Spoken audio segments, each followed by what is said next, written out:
Merci, chers collègues.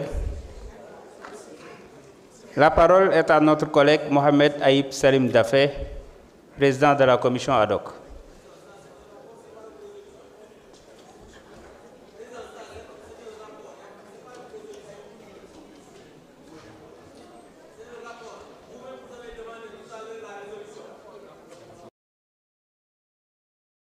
Le président de la commission va nous en dire plus.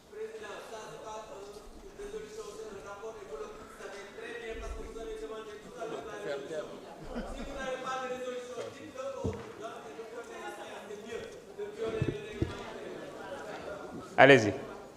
Voilà, merci beaucoup, Monsieur le Président. maa ngi nuyu ñëpp, chers collègues, di leen nuyu seen tur ak seen sant. ñëw en tant que président de la commission ad hoc di wax ci liggéey bu nga xam ne moom la ñu santoon moom la ñu Assemblée nationale santoon, puisque yéen fii ratifié woon la liste des membres de la commission, des 11 membres de la commission, su ma juumul le 9 février. Donc ñu liggéey boobu moom la ñu suñu collègue rapporteur Youngar Dione présenté ci rapport bi. Ci rapport bi nag, à une large majorité, la commission a demandé ñu lever l'immunité parlementaire de notre collègue Mouhamadou Ngom. Lu tax ñu laaj ñu lever l'immunité parlementaire de notre collègue Mouhamadou Ngom, d'abord dañu gis ne procédure ba nga xam ne moom la article 61 wax, procédure bi topp nañ ko ba mu jeex. Mooy maanaam commission ad hoc ba installé nañ ko, jot nañu benn demande de lever immunité parlementaire ak pièces jointes yëpp, dossier yëpp ñu laajoon waa justice garde des sceaux jox nañu ko, donc les PV d'enquête lépp lu nga xam ne mën nañu permettre ñu apprécier la demande jox nañu ko, ñu sukkandu ci.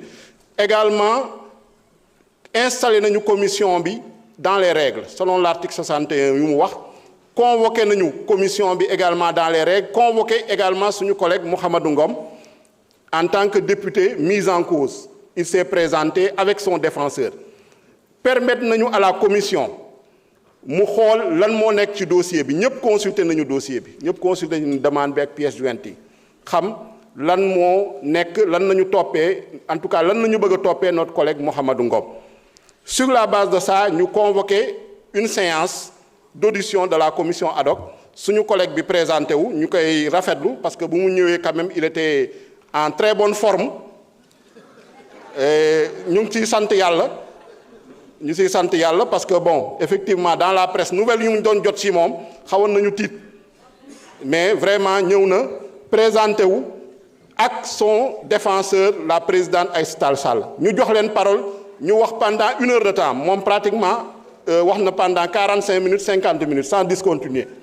Il est revenu sur lépp lu nga xam ne depuis le début de sa détention bu ñu ko jàppee moom lu mu jàpp ni jaarul yoon, loolu yëpp dellu si na si.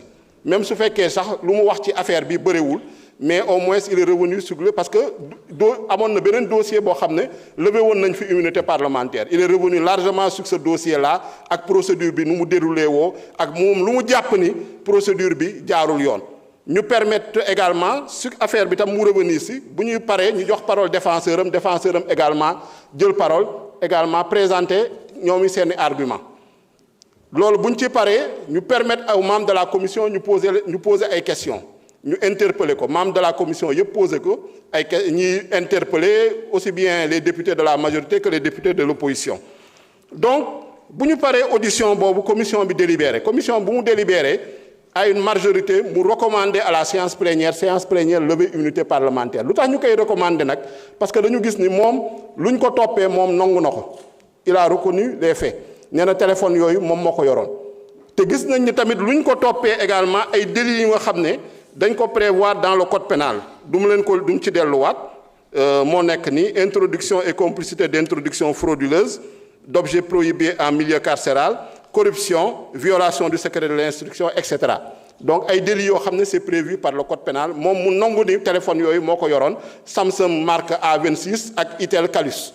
Donc mais expliqué na lan la si doon def mais loolu ñu jàpp ni en tout cas enquête bee ko war a révéler ñaan nañu tamit moom ak défenseur am nañu suspendre procédure bi parce que ñoom dafa am benn requête bu ñu déposé au niveau de la chambre d'accusation et lu ñu leen wax également ni ñun suñu règlement intérieur moo ñu tënk si article 60 règlement intérieur yi moo ne procédure bi dañ ko war a mener selon le règlement des questions urgentes moo tax on doit l'inscrire à la prochaine séance de l'Assemblée nationale article 61 moo ko wax moo tax mënuñu woon donner droit à cette demande de suspension te ñu gis ni toutes les conditions sont réunies pour lever son immunité parlementaire pour que mu mën a expliquer wu devant la justice téléphone yi lan la ko doon def lan la si doon jëfandikoo ak ñu jàpp parce que am na ñeneen ñoo xam ne jàpp nañ leen si procédure ñooñu tamit ñu mun leen entendre pour que la lumière soit faite donc loolu daal moo doon liggéey bu ñu santoon ñu ñëw jébbal leen ko di leen sant di leen gërëm de votre attention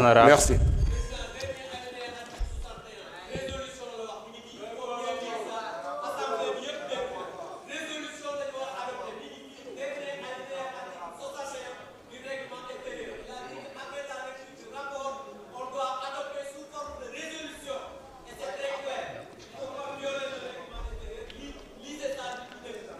La parole est à notre collègue Yungar John, rapporteur de la commission ad hoc.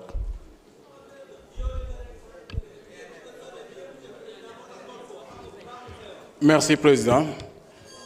Assalamu alaikum, chers collègues. Assalamu alaikum, askanu Sénégal.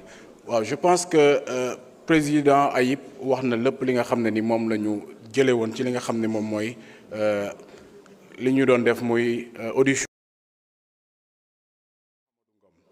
Et li ci ëpp solo ci audition boobu mooy notre collègue Mouhamadou Ngom dafa reconnaître ne effectivement moom moo yoroon les deux téléphones et ñun nag au niveau de l'Assemblée nationale ñun nag au niveau de l'Assemblée nationale